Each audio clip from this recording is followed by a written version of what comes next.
parlamentario de la Revolución Democrática en contra tiene el uso de la tribuna.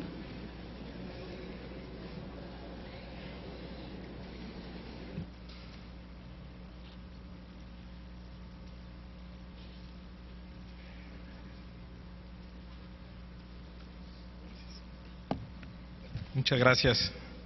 Buenas tardes, compañeros, compañeras. En diciembre pasado aprobamos una reforma constitucional. Tenía la siguiente lógica: el derecho a la educación en México ya no es a cualquier educación, es el derecho a una educación de calidad, entendiendo que el alumno es el eje de la política educativa, el máximo aprovechamiento del educando. Propusimos dos patas para lograr este modelo. Primero, contar con evaluaciones serias, profesionales, creíbles, a través de un sistema nacional de evaluación. Me parece que lo logramos.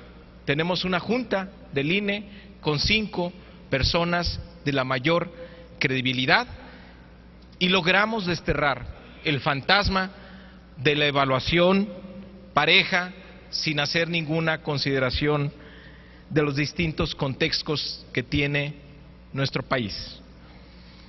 Tocaba el turno a la Ley General del Servicio Profesional Docente. Vale la pena decir que el proceso seguido en la reforma constitucional con la participación activa del Congreso llevó a mejorar sustancialmente la propuesta que salió del Ejecutivo.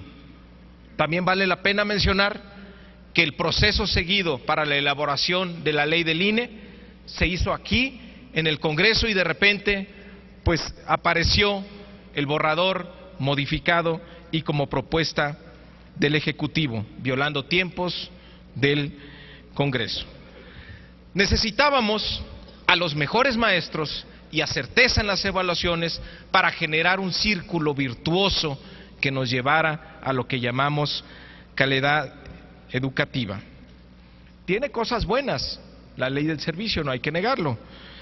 Los concursos públicos, perfiles, evaluaciones permanentes, pero es una ley, es un sistema pensando en los malos, pensando en que hay que expulsar a los maestros que no tienen la capacidad de estar frente al grupo, sacarlos del sistema.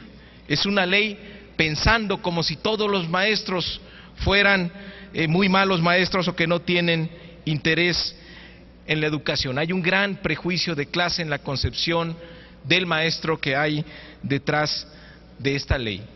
Qué fácil es ahora poner en el banquillo de los acusados a los maestros. Decía Torres Bodet en sus memorias: la escuela es solamente parte de la vida en común. Como tal, nos ofrece un espejo crítico. Cuando nos irritamos frente al espejo porque el rostro que nos devuelven nos desagrada, deberíamos indagar primero cuáles son las deformaciones atribuibles a algún defecto del espejo y cuáles son los rasgos infortunados que nos molestan en nuestra imagen, pero que aceptamos de muy buen agrado en nuestro propio semblante.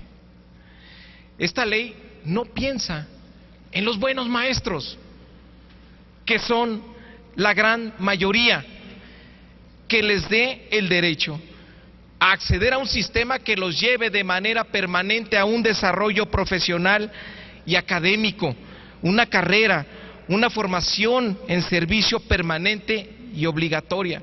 Solo hay 2 artículos en esta ley que se refieren a desarrollo profesional. Convierte de facto a todos los maestros en irregulares. La evaluación del desempeño se utiliza para regularizar en lugar de profesionalizar. Y cuando hablamos de servicio profesional docente, la evaluación solo tiene sentido si es para mejorar, es decir, que sea una evaluación formativa. No se entendió la dualidad histórica de los maestros.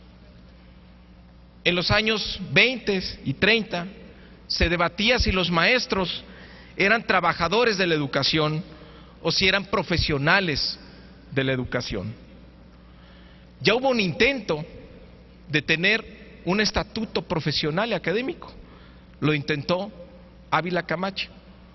Pero en aquel tiempo se decidió que por la falta de formación, algunos maestros ni siquiera tenían la primaria completa, se decidió que deberían seguir siendo trabajadores de la educación.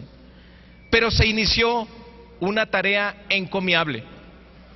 Con una ley de carácter emergente se estableció el Instituto Federal de Capacitación.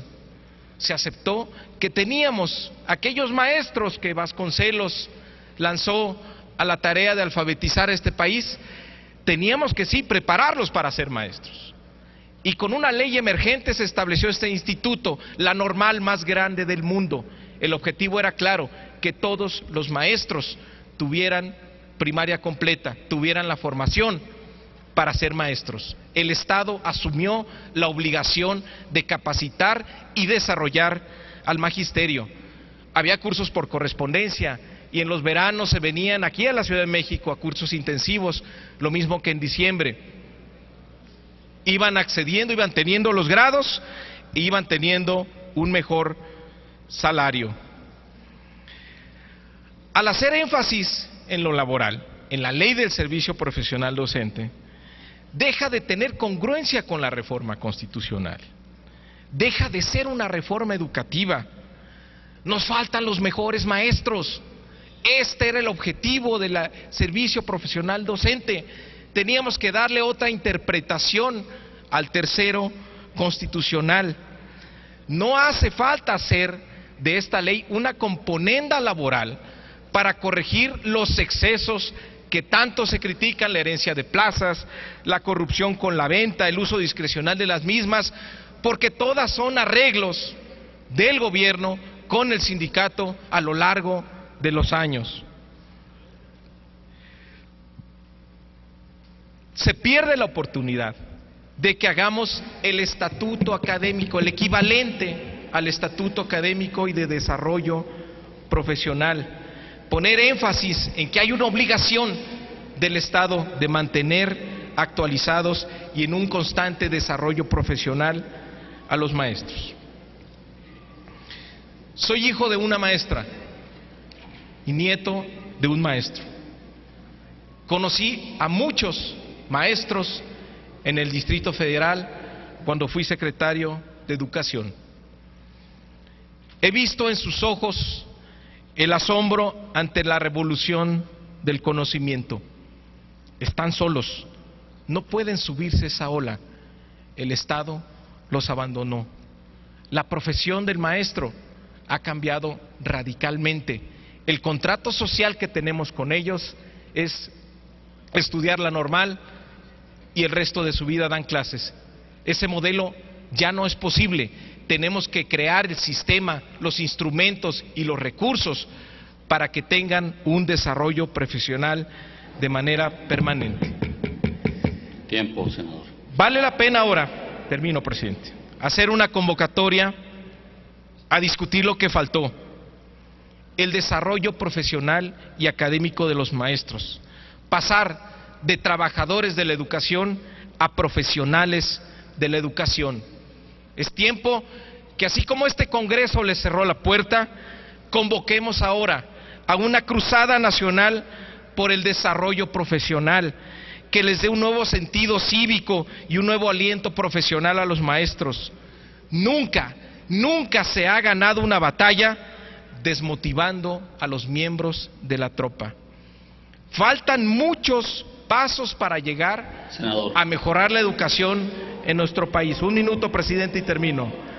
No vamos a poderlo hacer sin ellos. Hay que despertar el orgullo de los maestros, la pasión por la enseñanza y por la educación. No se nos olvide que de los maestros depende la realidad de cualquier reforma. Qué lástima que no seguimos el proceso parlamentario. La reforma constitucional la enriqueció este Senado. Desde afuera se imponen tiempos y temas al Congreso. Hay un profundo desprecio por lo que puede aportar este Senado a esta reforma. Lo único que estamos aportando es el silencio. El Congreso es el espacio natural para el debate y construcción de acuerdos. Cuando se anula el Congreso, Senador, lleva lo el único que tiempo. queda es la calle. Ahí es donde hemos enviado a los maestros.